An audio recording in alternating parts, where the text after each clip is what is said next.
de compartilhar algumas inquietações, de compartilhar algumas reflexões, e fiquei desde ontem pensando como é que eu iria organizar essa participação com vocês. Aqui eu me sinto em casa, tá, gente? Me sinto em casa, além de uma relação aí antiga de parceria profissional e até também, posso dizer, pessoal, com Meire e Emanuel. Tem outras, várias pessoas no grupo, que a gente tem trajetórias anteriores, né, Cláudia. Estou vendo aqui, que foi minha aluna especial. Então, tem o orientador de Emanuel, que eu participei da banca. Então, assim, eu estou me sentindo em casa e a proposta de hoje é justamente a gente conversar mesmo e até ouvi-los também, saber de vocês o que é que também vocês estão pensando. E foi interessante porque ontem eu recebi de uma colega minha, que Emanuel e Meire vão lembrar dela, Cláudia Roso Sandoval, uma colombiana, fez doutorado com a gente. Ela está de volta na Colômbia. Como a gente construiu uma amizade muito próxima, a gente sempre está se falando. E eu recebi dela ontem um convite para um evento lá da Universidade Nacional Pedagógica, como eles chamam, com o dia inteiro com discussões sobre a educação nos tempos de pandemia. Né? E aí eu vou passar o link para vocês, daqui a pouco eu passo o link para vocês, está no YouTube, está lá disponível no YouTube, né? São várias pequenas falas, a dela tem 5 minutos, e aí assisti, não consegui assistir tudo, porque realmente são muitas horas. Muito interessante, na verdade, nós estamos todos, né? O mundo todo tem uma situação absolutamente nova para nós. E eu estou falando desse início para dizer que eu fiz a opção por não trazer uma fala teórica, referenciada, ainda fica entendendo quem eu ia buscar referência de quem, porque o contexto é tão novo, que claro que a gente, né, já estudos que a gente já fez, mas nos exige reflexões novas, nos exige olhares que são, de fato, originais, talvez, né? Então, eu trouxe algumas inquietações. Na verdade, foi isso que eu trouxe para vocês, algumas inquietações. Os meus tinham me falado de fazer uma fala inicial e depois abrir a discussão. Vamos manter essa. Pode, tranquilo. Então, eu peço mais uma vez assim, a compreensão de vocês, que a proposta não é de trazer nada pronto, mas as coisas que estão me inquietando nesse momento, e reflexões que eu penso que a gente precisa fazer. Vou tentar, então. A ideia é mais ou menos essa mesmo, Kátia. E você está inaugurando uma série de algumas conversas sobre isso, e a gente vai fazer alguns testes aqui, até para tentar editar depois. Aí eu te mando. Ótimo. Estão visualizando, né? Ok. Aí na capa, esse card que Meire tinha mandado para mim, que eu gostei muito, achei muito bonitinho. E, inclusive, ela botou essa foto minha, do tempo que eu estava mais magra, assim, eu gostei bastante dela, resolvi manter. Mas, assim, o tema, e foi uma das coisas que eu falei até com o Meire ontem pelo Zap, é um tema muito amplo, né, extremamente desafiador, tanto pelo contexto absolutamente novo, quanto por tudo que está envolvido quando nós pensamos nessa temática. O uso de tecnologias de educação em tempos de pandemia do Covid-19. Então, eu fiz um exercício, né, de um recorte mesmo, para que possamos refletir. Então, é apenas um recorte de vários e vários e vários possíveis. Primeiro, acho que cabe muito a gente se dar conta, né, não perder de vista o que é esse contexto que nós estamos vivendo. Porque a gente não faz educação, a gente não faz produção de conhecimento, a gente não faz relações humanas e sociais sem estar completamente permeado pelo contexto. Então, o contexto atual é muito grave. Não é o que a gente está acostumado a discutir de educação à distância, de que você está lidando com problemas que, de certa forma, já são conhecidos, por mais difíceis e complicados que sejam, mas a gente já tem um histórico, uma caminhada em relação a eles, que nos dá uma referência. É um contexto absolutamente novo, né? Assim, a geração que está viva hoje, no Brasil, pelo menos, nunca viveu uma coisa como essa. O máximo que talvez alguns possam lembrar é da crise da varíola. Me lembro que meu pai contava que quando era criança teve essa situação, mas não dá para comparar, porque o contexto da contemporaneidade, do aglomeramento, da aglomeração de pessoas, desse fluxo informacional, desse fluxo de pessoas entre os países, é completamente novo, né? Não dá para a gente comparar. Então, não podemos perder de vista que nós estamos discutindo sobre o uso das tecnologias nesse contexto. Esse contexto em que os sujeitos, eu gosto muito de pensar na subjetividade das pessoas, tenho esse olhar mesmo, assim, por opção e por convicção. Os sujeitos estão implicados, completamente implicados, em uma situação de medo, de dúvida, de insegurança. As pessoas estamos, né, nós estamos todos lidando com coisas desde o medo da subsistência, porque o seu ganho, né, de renda não está garantido nesse contexto, medo de perder o emprego, medo de ficar sem renda, até a situação de estar com os filhos em casa e ter que administrar os pais educando os filhos. Olha, isso vai dar muito pano para a manga, né? Que discussão interessante. Os pais estão educando os filhos e apavorados, em pânico, porque estão com as crianças dentro de casa. E aliado a toda essa questão que a gente vive de nível macro, que é mundial. Desculpe, eu pulei um elemento aqui importantíssimo, o isolamento social. O isolamento social, ele tem reflexos emocionais muito fortes, muito pesados. A gente está morando na mesma cidade, não pode dar um abraço no nosso pai, na nossa mãe, no nosso irmão. Amanhã começa a Semana Santa, Sexta-feira Santa, pela primeira vez, desde que eu me conheço como gente, eu não vou passar com meu pai. Isso é bobagem? Não é bobagem. Isso não é bobagem. Isso é da vida das pessoas. Isso está transpassando a maneira como nós estamos conseguindo nos relacionar com o contexto. Então, esse isolamento social, ele traz essa situação de uma hiperconvivência no núcleo familiar básico e um afastamento de outros núcleos que eram suporte, né, suporte emocional para as pessoas. Felizmente, nesse contexto, as tecnologias têm sido utilizadas, né, de maneira ampla, aliviando um pouco essa questão do isolamento, mas não é a mesma coisa, com certeza. Bem, aliado a essa questão, que é de âmbito mundial, a gente tem a crise política no país. Então, a gente vive um contexto que você não sabe até quando o presidente vai ser esse, um ministro sem nenhuma credibilidade, sem nenhuma confiabilidade, que pode estar aqui hoje, pode não estar amanhã, e a gente nem sabe se é para ele estar ou não deve estar. Então, assim, há também o Brasil, além da questão da pandemia que outros países estão vivendo, vivemos também a questão da falta de uma unificação de orientação, de uma credibilidade que nos faça acreditar, não, tem uma orientação, é assim que nós vamos caminhar. E, na verdade, ninguém está muito sabendo como vai fazer. Nem MEC, nem governos de estado, nem prefeituras, está todo mundo muito perdido, muito inseguro. Quem primeiro começou a agir foi a iniciativa privada, né, a educação privada, na segunda semana de isolamento.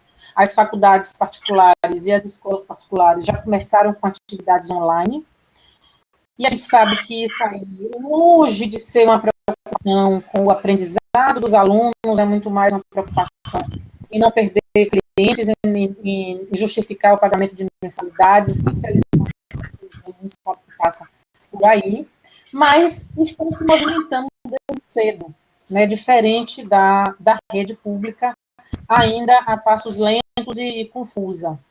Bem, esse novo, esse desconhecido e desconhecido mesmo, Inclusive, a gente não sabe nem até quando vai ser. A gente não sabe até quando nós estaremos isolados. A gente não sabe quando nós voltarmos, de que forma se dará esse retorno.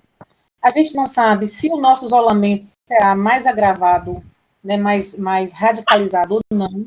E eu não estou querendo deixar ninguém apavorado, não, viu? Me desculpem, é porque a gente precisa contextualizar. Você não pode pensar a educação sem pensar no contexto. Então, esse desconhecido, ele nos traz demandas e emergências que são também absolutamente novas.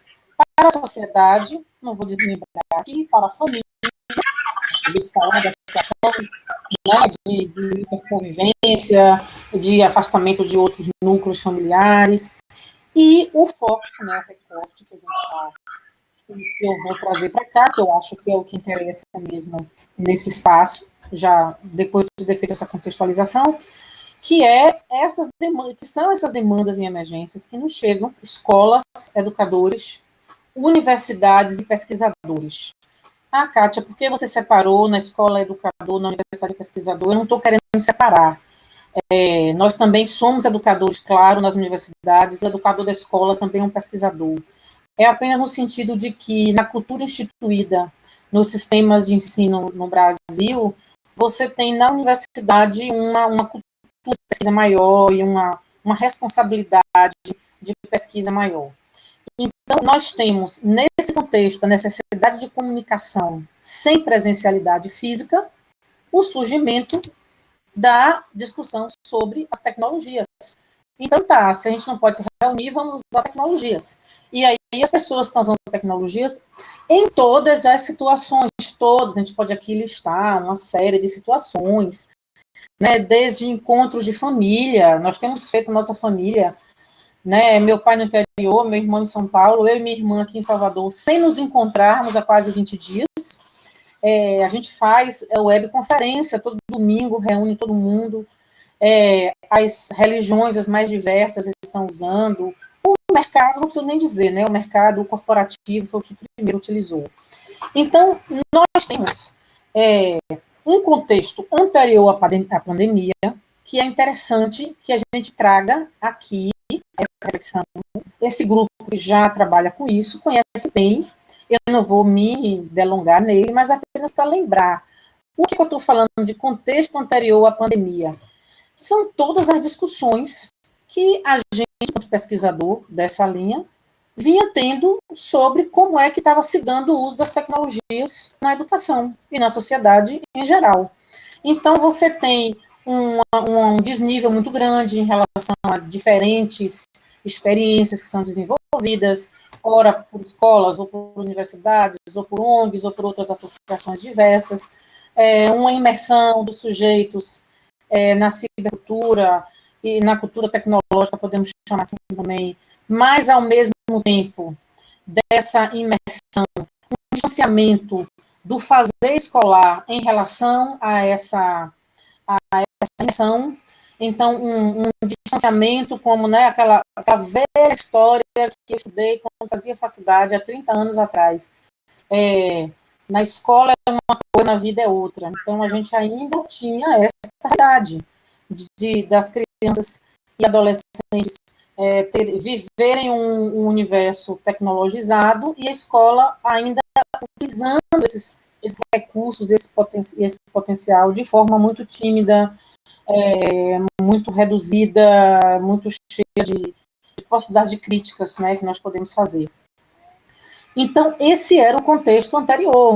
Professores sem a formação adequada para utilizar, outros, claro, buscando por conta própria, e você tem uma diversidade e uma contradição imensa que nós podemos ficar muito tempo falando, mas vocês conhecem como era a sociedade antes da pandemia em relação ao uso das tecnologias. Vocês sabem, é o foco de estudo, vocês vêm estudando sobre isso.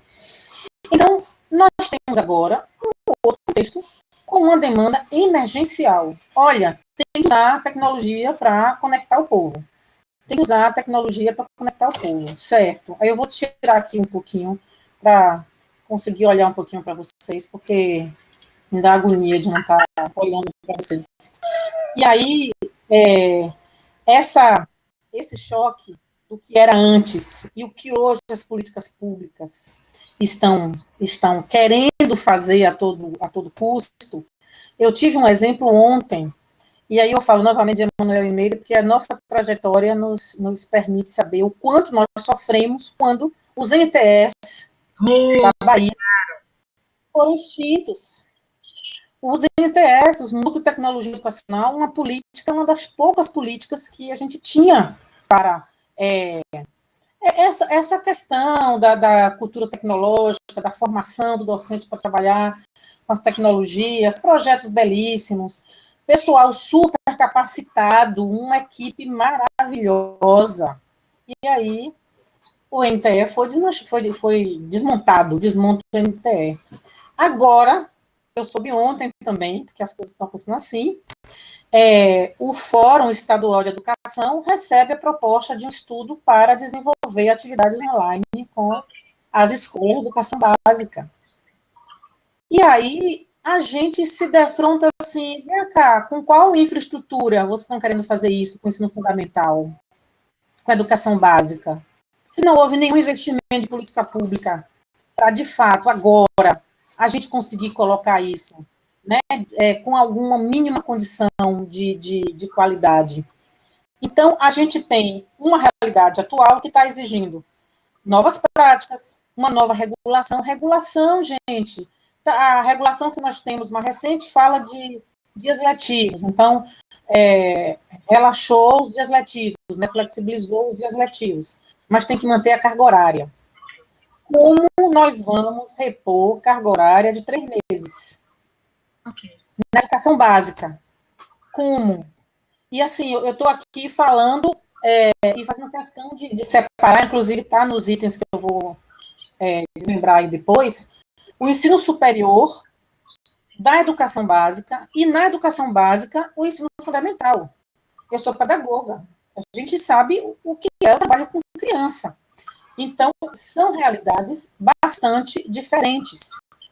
Então, a gente tem essa diversidade, necessidade de novas demandas, nova regulação, infraestrutura tecnológica, formação docente, autonomia tecnológica. O professor, coitado, eu acho que vocês têm visto nas redes sociais, os cards que estão circulando. E é interessante que eu tenho nas minhas redes, como todos vocês devem ter, mães que estão apavoradas porque estão com os filhos em casa o dia todo, não sabem o que fazer, porque os pais não estão acostumados a educar os filhos, né? Está descobrindo que a escola faz muito mais do que eles achavam que fazia, mas ao mesmo tempo com raiva da escola e sem querer pagar as mensalidades. E aí você tem no outro extremo os professores da iniciativa privada, que eu estou falando. Porque para a escola pública, a conversa ainda está mais lenta. Mas da iniciativa privada, o professor está tendo que, naturalmente, como a gente diz, se virar e aprender a utilizar as tecnologias. Aí vem todo tipo de confusão conceitual. Desde as discussões de, o curso mais presencial é AD agora. Se você é AD, não tem que ser mais barato, tem que diminuir a mensalidade. É uma confusão, porque o que está se fazendo não é AD, o que está se fazendo é atividade online. Não é educação à distância. Então, há essa confusão conceitual também, muito grande. E dentro dessa situação, eu estou aqui quando eu volto para pescar, porque a situação é tão complexa que chega a dar angústia a gente pensar. Então, nesse contexto, nós temos realidades bastante diversas do que seria instituição privada e o serviço público. Então, eu tenho sobrinhos, enteada, que estão desde a segunda semana do isolamento com atividades online, 5, 6, 7 horas por dia, com atividades online, utilizando plataformas virtuais. Essas crianças e adolescentes, eles têm uma família com uma condição de acesso à informação e de nível cultural que orienta, que apoia, que está ali perto, tem o seu quarto, ou uma sala, ou um gabinete de estudo, tem um computador, tem uma rede Wi-Fi com qualidade, e aí eles continuam estudando. Essas crianças que já tinham todos os privilégios, nesse contexto atual, né, entra aí o elemento social, não há como a gente falar de educação sem trazer o elemento social. Nós estamos vendo esse fosso da desigualdade ganhando uma conformação diferente, porque as crianças da escola pública, elas estão enfurnadas dentro de casa, num cubículo, com várias pessoas ao mesmo tempo, correndo um risco concreto de contaminação, embora dizem que na criança não é tão grave, mas o vírus é tão novo que a gente não sabe, sem contar que agregado à desnutrição, problemas respiratórios, não se sabe o que pode acontecer, né, com as crianças, mas as crianças estão presas naquele espaço em que a única coisa que o poder público conseguiu fazer agora foi garantir que a merenda escolar transforme em cesta básica para chegar até as escolas, para chegar até as casas das famílias. E, felizmente, isso está acontecendo, porque senão a fome realmente iria bater. Quando você ouve dizer isso é essencial porque a grande maioria, eu vi o percentual, mas não registrei, das crianças da escola pública tem na merenda escolar a principal alimentação do dia. Aí a gente faz, meu Deus, ainda, tem anos que a gente fala disso e ainda é assim. Então, enquanto essa criança está lá, dentro de casa, alijada desse único espaço onde ele teria acesso a esse saber escolar informatizado ou não, mas esse saber escolar sistematizado, as outras crianças estão nesse contexto, que eu estou dizendo, 5, 6, 7 horas por dia, tendo atividades online as mais diversas, utilizando recursos, plataformas e tal. Isso na educação básica, no ensino fundamental. Então, as propostas que eu vi, uma pessoa que é do Fórum Estado da Educação, leu para mim um trecho de uma proposta de atividade que estava em discussão lá. A proposta de atividade em si não é ruim para a educação básica, para séries iniciais, mas a pergunta que fica é, e quem vai orientar? E os pais dessas crianças sabem ler para orientar, fazer essa atividade? E essa criança vai ter acesso a, no mínimo, um smartphone para estar fazendo isso? E tem rede de Wi-Fi? Né? Então, a gente percebe que a ausência de políticas públicas e o grande desnível social no país, ele se torna um grande problema para a gente pensar em atividades online na educação básica, principalmente no fundamental. Agora, como a nossa pirâmide escolar, ela vem na lógica da pirâmide social, embora nas universidades nós temos ainda, claro, principalmente nas públicas só não, nas privadas até mais às vezes, nós temos pessoas que têm dificuldades mesmo de acesso aos bens de consumo, que vivem uma instabilidade financeira, mas ainda assim são elite.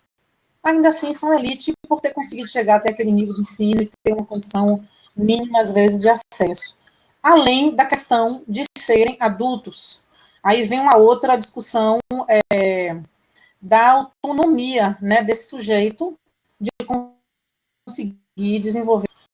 Então, eu acredito que precisamos separar mesmo, eu vou voltar aqui agora, executar, nós precisamos separar mesmo a reflexão, quando a gente está falando, esse aqui foi o que eu acabei de falar, quando a gente está falando de atividades, de tecnologias da educação, no contexto da pandemia, eu sinto a necessidade de separar, quando a gente está falando de educação básica ou de ensino superior. Então, sobre a educação básica, eu já falei um pouco, estou me posicionando aqui, mas assim, aberta a ouvi-los e querendo, inclusive, amadurecer essas reflexões que eu tenho feito.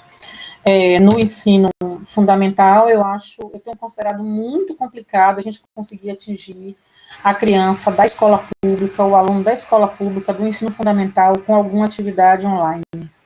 Talvez no ensino médio, sim, a gente consiga alguma coisa com adolescentes, mas até você conseguir construir esse canal, porque aí vem outra discussão que a gente tem na EAD com frequência. Você tem um processo de ambientação, você tem um processo do sujeito se apropriar daquele ambiente, né? Então, como que isso se daria no ensino médio?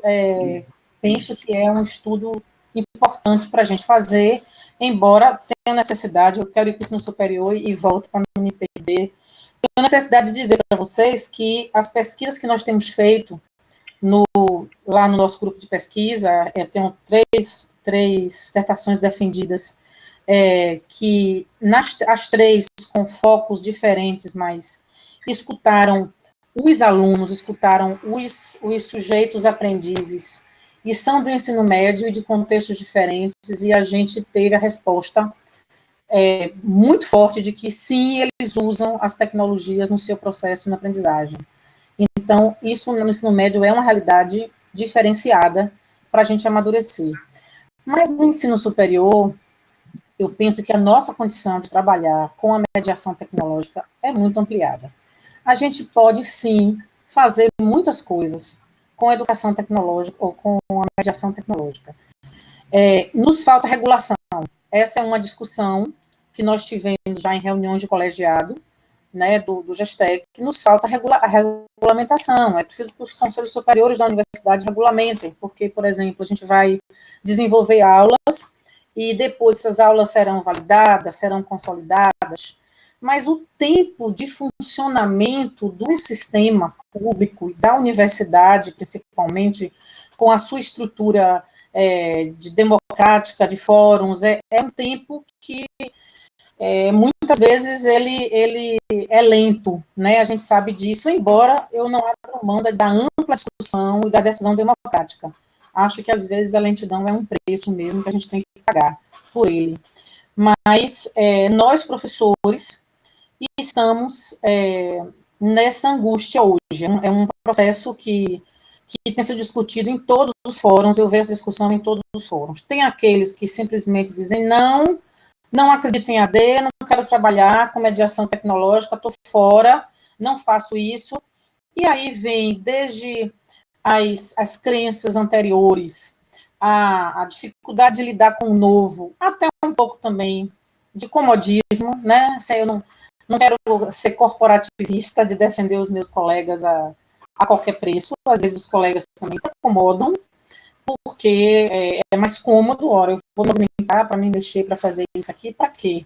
Mas na iniciativa privada, se ele não fizer, então ele está se mexendo e está fazendo, né? Não sei porque ele não está fazendo. Só que a gente tem aqui, por um lado, a dificuldade do professor, por outro lado, a ausência de um posicionamento mesmo da instituição, de dizer para fazer e não para fazer. Mas eu vejo no ensino superior a possibilidade, sim, de fazermos muitas coisas, na pós-graduação, principalmente.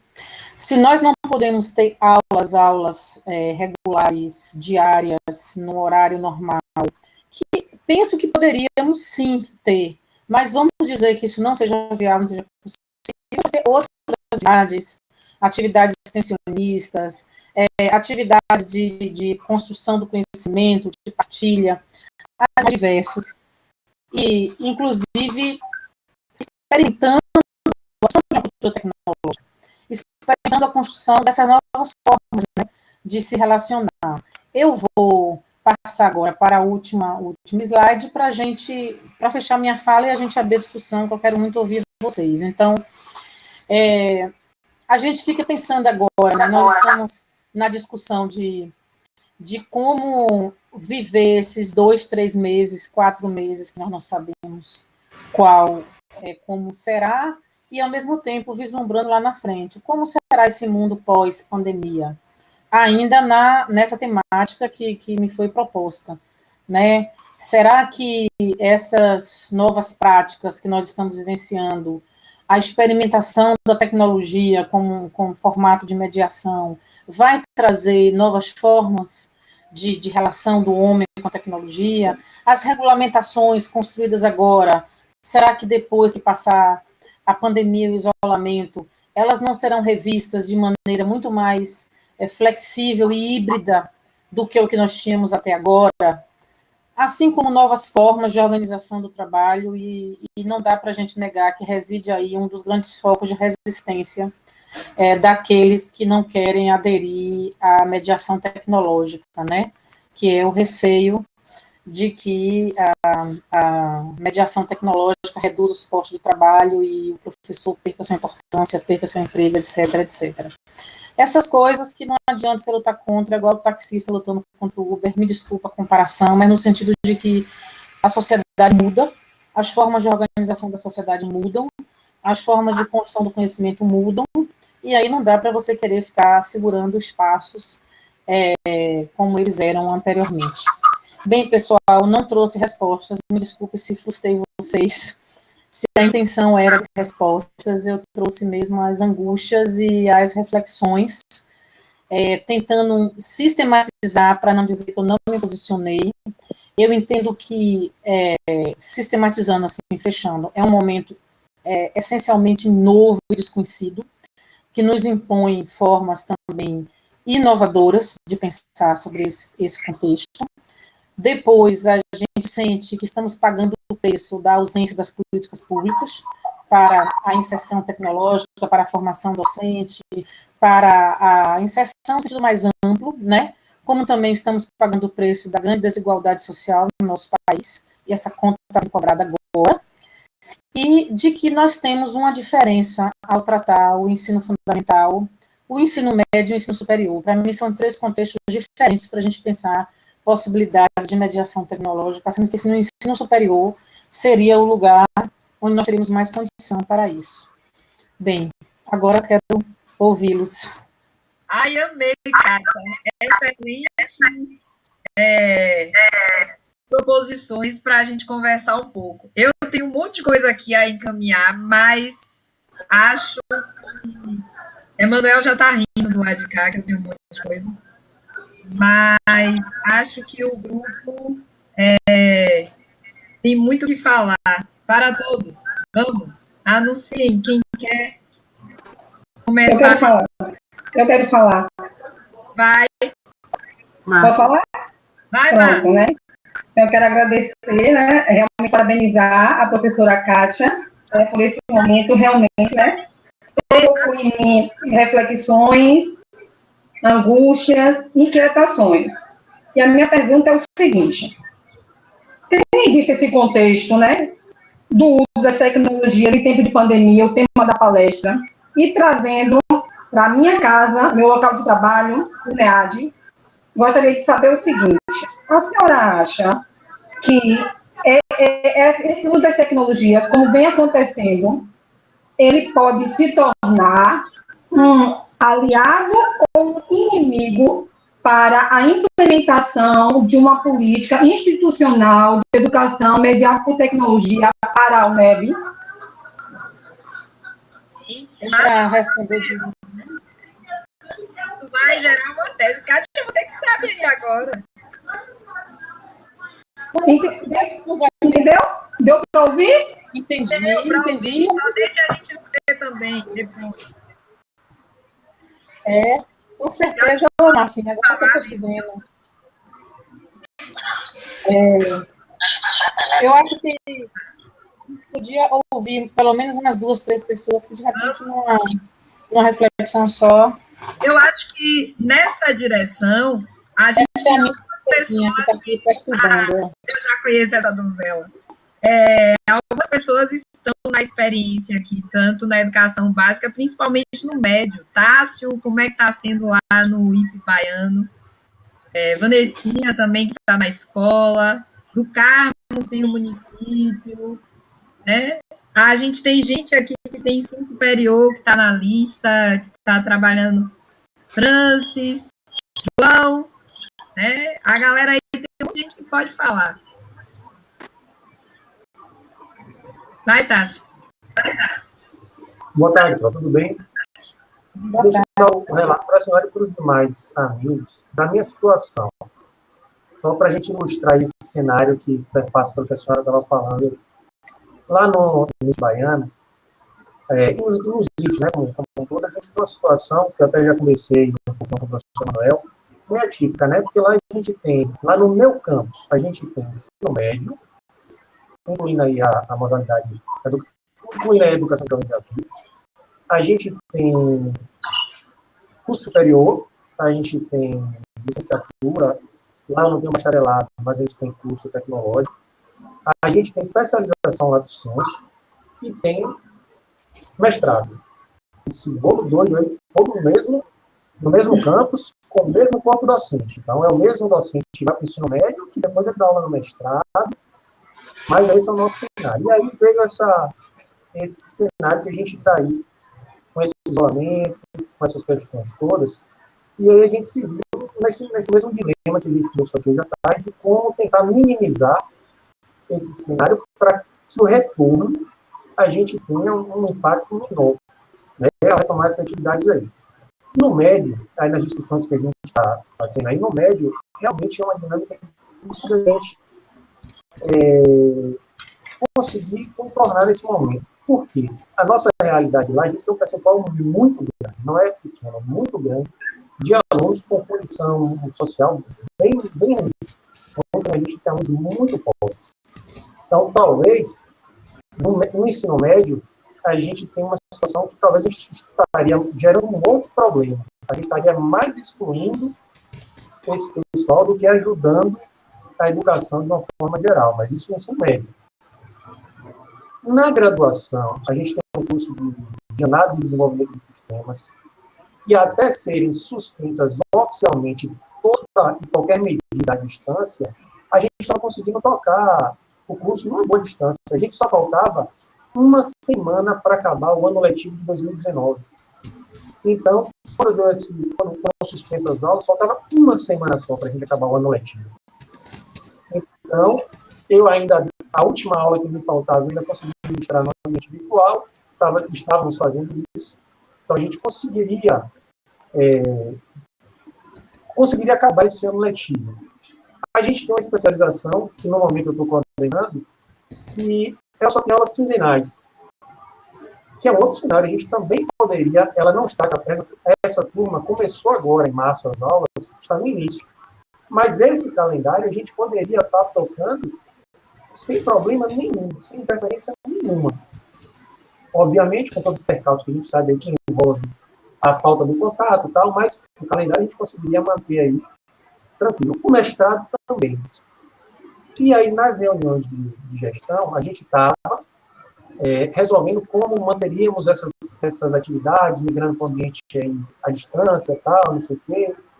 E aí veio um comunicado oficial, uma instrução normativa lá, que cancelou toda e qualquer iniciativa dessa ordem lá no Instituto. Então, a gente não pode continuar nenhum dos cursos, nenhuma modalidade à distância. Está tudo parado mesmo. Né? Bom, aí a gente tem duas questões. A primeira a gente não separar, porque a gente não consegue organizar nesse momento do que a gente consegue. Então, como eu não consigo isso, eu paro tudo. E aí, talvez não fosse isso o melhor caminho, né? Se a gente tem 1000 coisas para fazer, a gente consegue demandar 500, vamos botar as 500 para funcionar. Quando a gente voltar, a gente só tem 500 problemas para resolver, não teremos 1000. Essa é a primeira questão. E a outra questão, que aí foi uma instância superior que disse, não pode. A gente está tentando contornar isso, mas no momento não podemos. E a outra questão é que antes de sair essa informação normativa, que não permite que a gente faça na área de distância, nada no sentido de educação, mas as administrativas a gente consegue rodar. Antes disso, os colegiados estavam todos tentando se organizar. Por exemplo, da pós teve uma reunião de colegiado para a gente ver como é que a gente fazia tal, mas independente de vir a ordem superior de cancelar as atividades, pelo menos de 3 colegiados que participam, a gente, os colegiados, já tinha optado por não fazer. A resistência é muito grande. É muito grande. E aí, em um percentual de colegas, eu percebo que realmente é a questão da falta de contato com a tecnologia, isso aí está claro, mas em outro percentual, não. E aí é que me assusta. Né? Por que a gente não quer focar nesse momento que é possível de ser contato? Mas aí foi só um relato da minha situação, o que a gente tem aí no momento para tentar dar conta. Eu acho que no que está aí estão 2 pontos importantes que trouxe, que a gente leva para a discussão e até para as próximas experiências. Nesse contexto, é possível a gente encaminhar determinadas soluções, ou melhor, um tratamento do problema, que é único para todos, de uma forma igual, pensando todos os níveis da educação, ou é necessário que a gente pense isso separadamente, como posto por Kátia? E a outra questão, será que um encaminhamento para soluções de problemas possíveis de serem resolvidos no decorrer, né, do desenvolvimento do processo educativo nessa situação de pandemia, eles não são encaminhados porque não têm condições de ser encaminhados ou porque nós não nos disponibilizamos a viver outras experiências e queremos remontar as nossas práticas de antes da pandemia, no decorrer da pandemia, e se isso vai continuar depois. Eu acho que aí tem algumas grandes coisas que a gente tem que pensar, mas vamos ouvir mais, ou se a Kátia quiser falar. Professora Franci. Oi, Franci. Tudo bom, professora Kátia? Franci é uma pessoa mesmo? de casa. O quê? Franci tem um estúdio em casa. Eu vou te Então, o mesmo que acontece com o Tássio, né, que é do IF baiano, né? Correto, Tássio? E acontece lá no IFBA, né? O mesmo que acontece com o nosso co-irmão, que é o IF baiano, acontece no IFBA. Proreitorias de pesquisa, pós-graduação e extensão, pós-graduação, extensão e ensino, as 3 pró-reitorias, elas anunciaram um ofício onde determinaram que algumas atividades seriam supostamente feitas de forma remota, tá? A Pró-Reitoria de Ensino foi a primeira a colocar esse ofício em prática, dizendo que as atividades de ensino, elas não poderiam ser feitas à distância. A mesma coisa que aconteceu aí com o co-irmão IF baiano. No entanto, lá nós temos a Universidade Aberta Brasil, onde alguns cursos, tanto de lato sensu e stricto sensu, acontecem à distância. Então fica essa zona de limbo aí. Bom, como é que uma instituição que trabalha com a Universidade Aberta Brasil, com cursos de educação à distância, diz, num momento crítico como esse, que os docentes não poderão trabalhar com EAD, né? Oficialmente, contabilizando sua carga horária. Eu tenho uma série de atividades que tenho feito semanalmente com meus alunos. Claro, isso é interessante, porque eu trabalho numa área de produção de mídia, de jogos digitais, e muitos deles têm acesso. Isso facilita a comunicação, esse traquejo com a tecnologia entre o docente e eles como discentes. Mas eu fico pensando, esse contrassenso da instituição, dizer, olha, vocês não podem utilizar EAD para complementar sua carga horária. O que vai acontecer? O calendário foi parado, o calendário acadêmico foi parado de todos os campi do IFBA. Todos, absolutamente todos. Houve um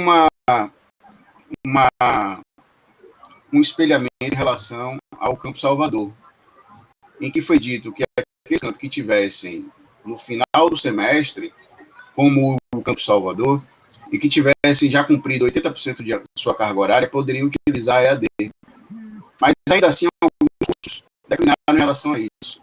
Alguns coordenadores declinaram em relação a isso. Aí eu fico pensando, vamos ter uma crise enorme por conta do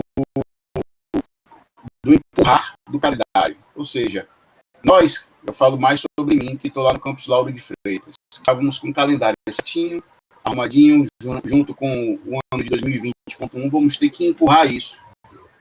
E ainda assim, eu insisto, esse contrassenso, bom, a instituição, ela trabalha com EAD, através da Universidade Aberta Brasil, recebe incentivo financeiro para isso, mas na hora, numa situação como essa, não aplica EAD. É complicado, professora. Concorda comigo? É mesmo.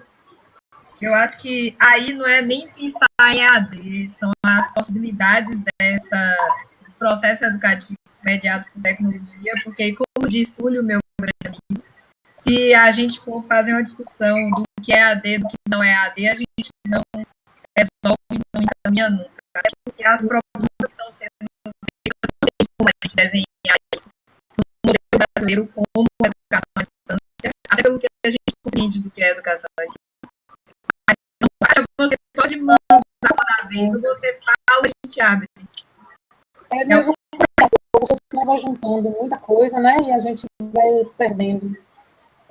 Primeiro, a fala de Márcia é realmente muito pertinente, essa preocupação dela.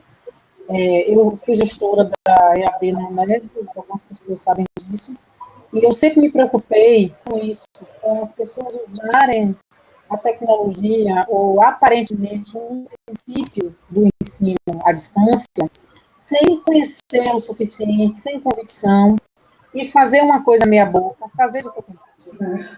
E aí depois, isso lá adiante se tornar uma arma para dizer que a EAD não funciona, porque a mediação tecnológica é possível. Eu faço mal feito, deixo de cumprir alguns requisitos mínimos para garantia de qualidade. Aí as pessoas que nunca tinham experimentado, experimentam naquele contexto, e aí fortalece o preconceito e a discriminação. Não presta, é aligeiramento, compromete a qualidade. Então, eu tenho assim, uma preocupação com isso. Esse é um risco que a gente cresce, que a gente corre. Né? E volto a dizer, dentro da universidade pública, nas instituições privadas, ninguém está questionando, não. O professor não pode questionar, porque se questionar, perde o emprego. O aluno só está questionando que ele quer uma redução da mensalidade, porque na cabeça dele, ele está pagando mais caro para um curso presencial, está tendo um curso EAD, isso é fala deles, né? Porque o curso não é EAD. Como o Nery acabou de dizer, essa é uma situação. Quem está com o áudio aberto, fecha o áudio aí para as outras pessoas conseguirem ouvir Kátia bem. Eu vou falar, abre o áudio. Coisas de trabalhar com mediação tecnológica. Com certeza, porque a pessoa não está falando, mas a minha voz fica dando retorno no microfone de vocês. Sim, então, esses dilemas, porque veja como é a complexidade do que a gente está falando. A gente está falando no uso das tecnologias num conflito de epidemia. Então, é um contexto de 2, 3 meses, 4 meses, a gente não sabe, né, de quanto tempo será, em que você nem tem tempo de amadurecer como é que vai ser, mas já tem que estar fazendo. Eu penso igual a Tássio, quando ele diz que se a gente pode fazer alguma coisa, vamos fazer o que a gente pode fazer. Vamos realizar o que a gente pode realizar. Então, é muito melhor você ter alguma atividade atingindo uma parte desse sistema de ensino do que não ter. Eu também penso assim. Mas a preocupação e a forma como vai ser feita, vai ter qualidade, não vai ter qualidade, vai ajudar ou vai prejudicar, isso, Márcia, vai estar presente, sabe, tipo assim, é um efeito colateral, ou é um mal necessário. É claro que a gente tem que ter muitos cuidados, eu penso assim, tem que ter muitos cuidados, mas a gente não tem muito como ter segurança disso. Porque vamos pensar, nós que trabalhamos com EAD, o que é que a gente faz? A gente planeja uma ação intencional, formativa, com alguma antecedência, e tendo uma ideia do contexto, como é que ele está configurado. O que está se propondo agora começa a fazer, vai fazendo e vai testando, e vai, se não der certo, faz diferente, se der certo. Então, as pessoas que vão vivenciar isso, ou elas podem aproveitar essa experiência para crescer, para dizer, olha, tem outra possibilidade, de repente, eu posso usar isso, até depois de acabar o isolamento social, eu posso usar isso no meu dia a dia e tal, e vai ter outra que vai dizer assim, não quero saber disso, está vendo que não funciona, eu sabia que não funcionava mesmo, para mim foi a prova de que não funciona. Então, são coisas meio fora do controle mesmo, né, da gente, porque você vai ter todo tipo de coisa acontecendo. A minha filha faz pós-especialização eu vou dizer o nome aqui, na Unifax, e é uma especialização que ela até gosta muito. O que é que eles fizeram? eles não têm EAD, eles têm as aulas online, né? O horário integral. Então, pense que o professor chega e fica na tela do computador dando aula, falando o tempo todo, 2 horas, 3 horas, 4 horas, falando. E aí minha filha sai do quarto, faz, gente, é cansativo demais isso, eu não estou aguentando isso não. Aí volta daqui a pouco assim, eu não dou para esse negócio de AD, não. Não é AD. Isso não é AD. Entende? Mas é um risco que a gente está vivendo. Eu acho que as pessoas estão mesmo muito inseguras. Gente, é muito assustador você não saber o que vai acontecer amanhã. É muito assustador. Mas penso que nós, principalmente, só para fechar a minha fala e tentando contemplar também o que os meninos falaram, as instituições públicas até aqui têm se posicionado formalmente, por escrito, através dos seus órgãos, colegiados e tal, de suspender as atividades. E isso é a realidade que a gente tem. Né? E isso é uma discussão, é uma briga, um tensionamento interno, e penso que nós, como pesquisadores da área, a gente deve se intencionar, a gente deve se dizer dessa possibilidade, a gente deve tentar fazer o que está ao nosso alcance, com os nossos orientantes, com nossos grupos de pesquisa, com as nossas disciplinas, porque nós temos essa responsabilidade, eu acho que essa responsabilidade é nossa, mas não acredito que as instituições vão caminhar no ritmo que a gente pensava, não, no ritmo que a gente desejava, não acredito, não. Acredito que quando eles começarem a amadurecer a ideia, vai dizer assim, não, já vai acabar o isolamento, não precisa mais não. E ainda tem uma outra questão, Kátia, que colocou aqui, falando que a EAD bateu assim, entrou de vez. Eu acho também que é um desconhecimento instalado pelo preconceito do que seja educação à distância, pelo menos no modelo brasileiro, das perspectivas teóricas que são desenvolvidas no Brasil, do que seja educação à distância, do que seja educação mediada por tecnologia. Né? Para nós, isso é bem tranquilo, né? Até sinalizar, vai ficar, conversar, mas as pessoas instaladas no campo do preconceito com a educação à distância, elas não conseguem entender ou minimamente perceber essa diferença, e aí tudo que você tenha um mínimo de dispositivo digital como uma forma de comunicação entre as pessoas é a educação à distância. Eu, ultimamente, estou provocando os meus colegas falando que eles usam a educação à distância para se comunicar. As listas de WhatsApp, Instagram, Facebook, elas funcionam muito bem para o que querem de comunicação e difusão de informações, inclusive de outras coisas, né? Porque funciona com eles para essas medidas e não pode funcionar com outras estratégias para desenvolver as atividades educativas, né? Mas vamos lá. Alguém queria falar? Quem foi? Eu, quem? Emanuel? Não, antes de você, tinha alguém, filhote, peraí. Fui eu. Fala aí. Foi Maria do Carmo. Depois de Maria do Carmo, eu também quero falar. Tá, ok, rapidinho para poder todo mundo poder conseguir falar. Professora Kátia, boa tarde, tudo bom? Boa tarde, querida. Saudade da senhora, é um prazer, viu? E nunca me canso de agradecer, porque fiz uma disciplina especial com a senhora lembra? E a senhora me ajudou muito a entrar no mestrado, então essa gratidão é eterna, viu? Bom, todos sabem que eu trabalho na Secretaria Municipal de Educação, né, com a escola pública, de educação infantil e ensino fundamental, e na modalidade também de educação de jovens e adultos. E após ser suspenso as aulas, nós vivemos um contexto muito complexo, né?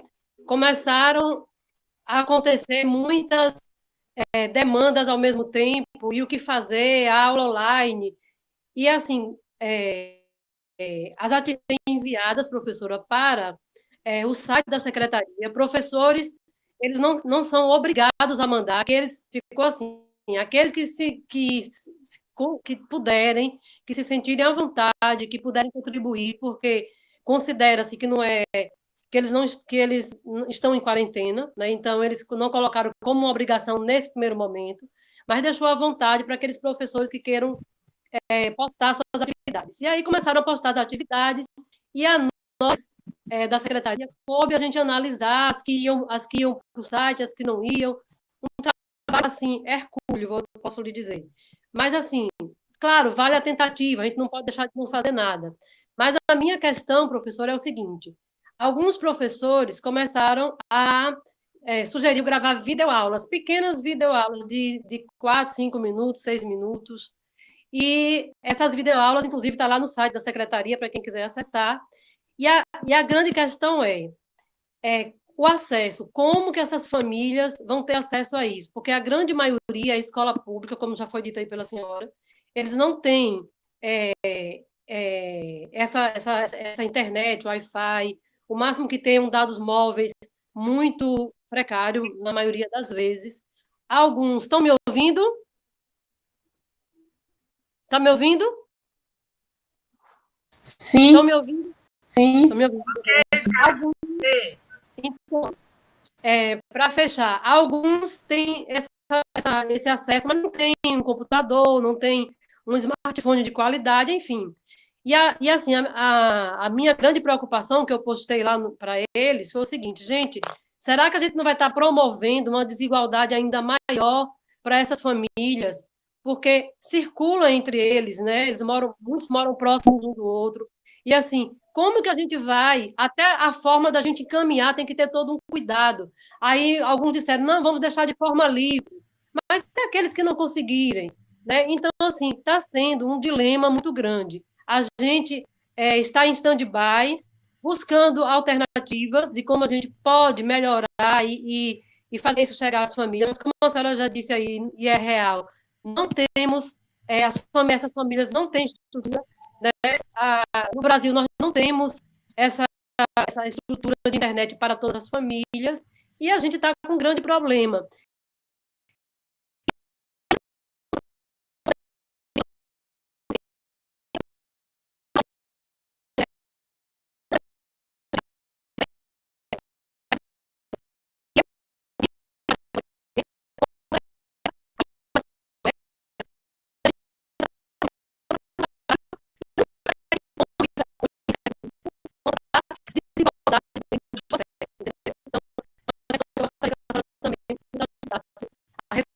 Sobre isso.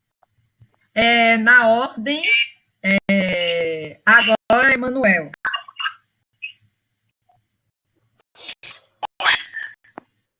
Estão ouvindo, filhote? Eu escuto. Vamos ver se o povo escuta. Fale aí, filhote, por favor.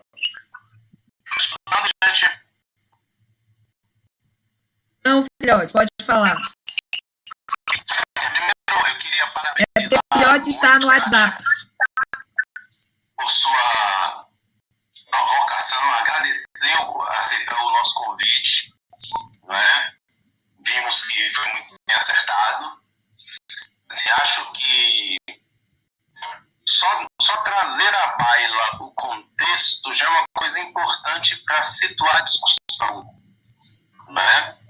A gente precisa ter sempre em baila o contexto em que estamos falando.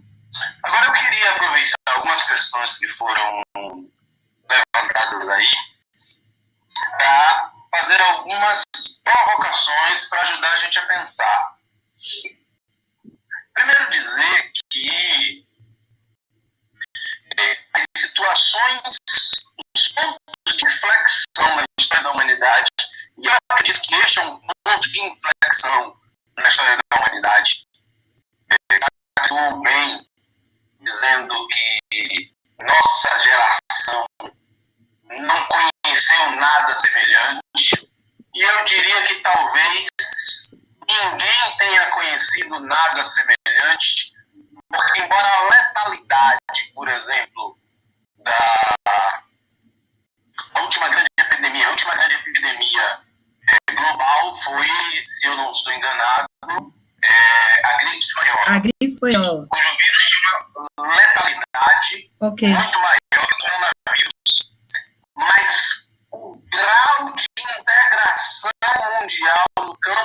comunicação, o que nos dá essa sensação de pertencimento comum e de que as mortes na Itália nos atingem